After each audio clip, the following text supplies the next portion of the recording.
সত্যান্তে প্রতিজানে প্রিয় শিবে। ভগবান কি বলছেন? বলছেন এই শ্লোকে মাধব বলছেন মনে মনে আমার ভক্ত হও, মনের সমস্ত কামনা বাসনা আমার পাদপদ্মে সমর্পণ করো, তাহলে তুমি আমার কি ভক্ত হবে?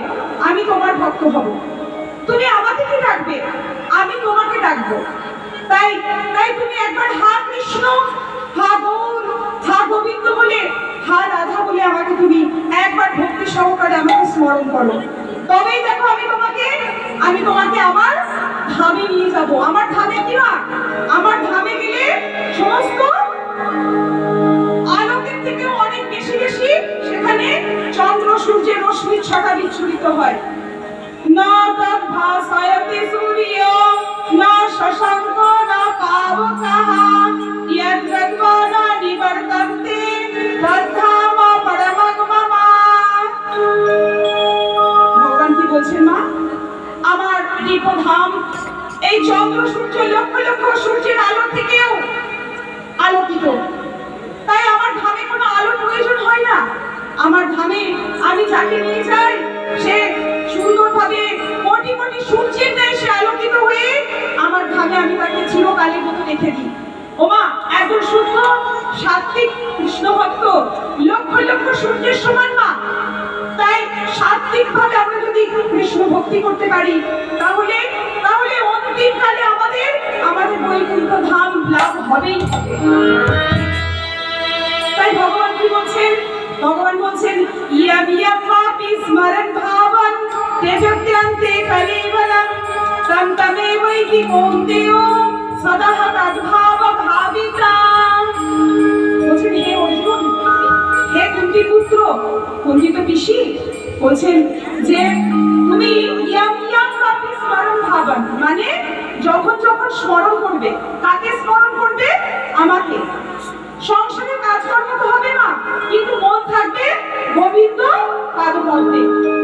তাই ভগবান বলছেন ইয়াম ইয়াম পাপি স্মরণ ভাবন তেজত্যান্তে কলেবরম মানে এই তেজময় শরীর এখন থেকেই আমাদেরকে ভগবানের শ্রীচরণ স্মরণ করতে হবে।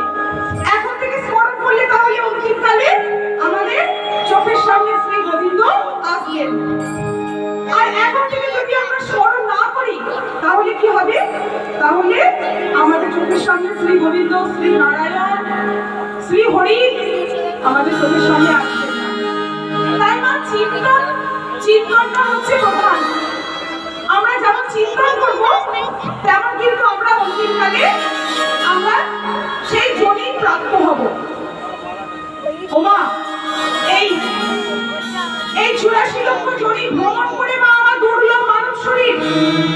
তাই এই দুর্লভ মানব শরীরে আমরা কি করব মা? শ্রী গোবিন্দের আমরা আহ্বান করব। তাই তো আমাদের একাদশ ইন্দ্রিয়, আর এই ইন্দ্রিয়ের মধ্যে আমাদের পঞ্চ ইন্দ্রিয় হলো প্রধান। এই পঞ্চ ইন্দ্রিয় দিয়ে আমাদেরকে রাধা মাধবকে সেবা করতে হবে। তাই তো?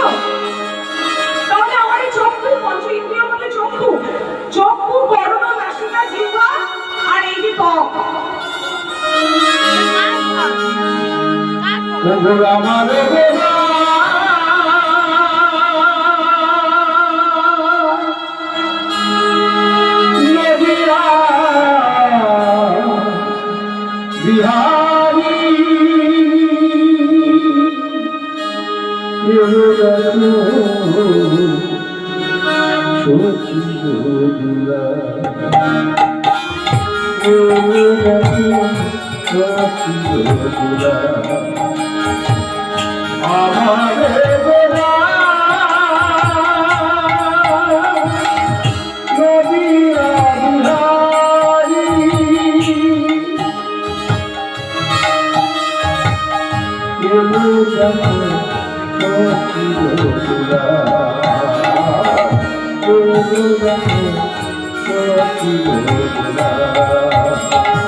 Thank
you.